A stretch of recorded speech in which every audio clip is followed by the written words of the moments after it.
വീണയുടെ ഹർജി തള്ളി എന്ന പ്രധാനപ്പെട്ട വാർത്തയാണ് പുറത്തുവരുന്നത്. വീണ വിജയന് കോടതിയിൽ നിന്നും തിരിച്ചടി. കർണാടക ഹൈക്കോടതിയുടെ വിധി വന്നിരിക്കുന്നു. ജസ്റ്റിസ് നാഗപ്രസന്നയുടെ വിധി വീണ വിജയന് തിരിച്ചടിയാണ്.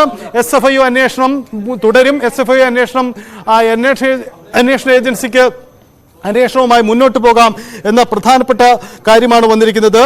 കോർട്ട് പെറ്റീഷൻ ഈസ് ഡിസ്മിസ്ഡ് എന്ന പ്രധാനപ്പെട്ട തീരുമാനമാണ് വന്നിരിക്കുന്നത്. ഇത് അങ്ങേയറ്റം തിരിച്ചടിയായി മാറുന്നു. SFIO എന്ന അന്വേഷണ ഏജൻസിക്ക് വളരെ വേഗത്തിൽ എക്സാലോജിക് കമ്പനിയുടെ ഇടപാടുകളുമായി ബന്ധപ്പെട്ട അന്വേഷണം നടത്താം. എക്സാലോജിക്കിന്റെ രേഖകൾ പിടിച്ചുവെക്കാം. വേണമെങ്കിൽ വീണ വിജയനെ ചോദ്യം ചെയ്യാം, അറസ്റ്റ് ചെയ്യാനടക്കമുള്ള സാധ്യതകളിലേക്ക് നീങ്ങാമെന്ന പ്രധാനപ്പെട്ട നീക്കമാണ് ഉണ്ടാവുന്നത്. എക്സാലോജിക് കമ്പനിക്ക് അങ്ങേയറ്റം തിരിച്ചടി.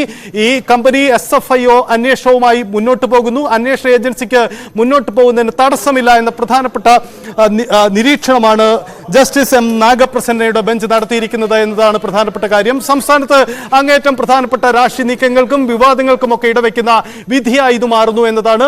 CPM കേന്ദ്രങ്ങളുടെ പ്രതികരണം എന്താണെന്ന് പ്രസക്തമാണ്. പ്രതിപക്ഷ ചേരിയിലുള്ളവർ എങ്ങനെ പ്രതികരിക്കുന്നു എന്നതാണ്. ഒപ്പം തന്നെ ഈ SFIO അന്വേഷണത്തിന് ഇടവെച്ച ഷോൺ ജോർജിന്റെ പരാതി ആണ് അത്തരം ഇടവെച്ചത്. അവരൊക്കെ ഈ വിഷയത്തിൽ എങ്ങനെ പ്രതികരിക്കുന്നു എന്നത് വളരെ പ്രസക്തമാണ്. വീണ വിജയന് കോടതിയിൽ നിന്നും തിരിച്ചടി. SFIO അന്വേഷണവുമായി മുന്നോട്ട് പോകാം. അന്വേഷണ ഏജൻസിക്ക് അന്വേഷണവുമായി മുന്നോട്ട് പോകുന്നതിന് തടസ്സമില്ലെന്ന പ്രധാനപ്പെട്ട തീരുമാനം വന്നിരിക്കുന്നു. SFIO അന്വേഷണം റദ്ദാക്കണമെന്ന ഹർജി തള്ളിയിരിക്കുന്നു.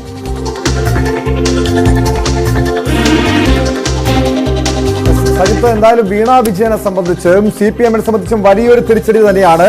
SFIO അന്വേഷണം തുടരാമെന്ന് ഇപ്പോൾ കർണാടക ഹൈക്കോടതി വ്യക്തമാക്കിയ സാഹചര്യത്തിൽ SFIOയുടെ തുടർ നീക്കം എന്തായിരിക്കും? കാരണം നേരത്തെ കഴിഞ്ഞ ദിവസം പറഞ്ഞിരുന്നു ഈ അറസ്റ്റ് ഉൾപ്പെടെയുള്ള നടപടികൾ ഉടൻ ഉണ്ടാകില്ല എന്ന്. എന്തായാലും കോടതിയിൽ നിന്നും വീണ വിജയന് തിരിച്ചടി കിട്ടിയ സാഹചര്യത്തിൽ SFIOയ്ക്ക് അന്വേഷണവുമായി ഈ മാസപ്പടി വിവാദവുമായി മാസപ്പടി കേസിൽ അന്വേഷണവുമായി മുന്നോട്ട് പോകുന്ന സാഹചര്യത്തിൽ ഇനി തുടർ നീക്കം എന്തായിരിക്കുമെന്ന് എന്തെങ്കിലും സൂചനകൾ ലഭ്യമാണോ?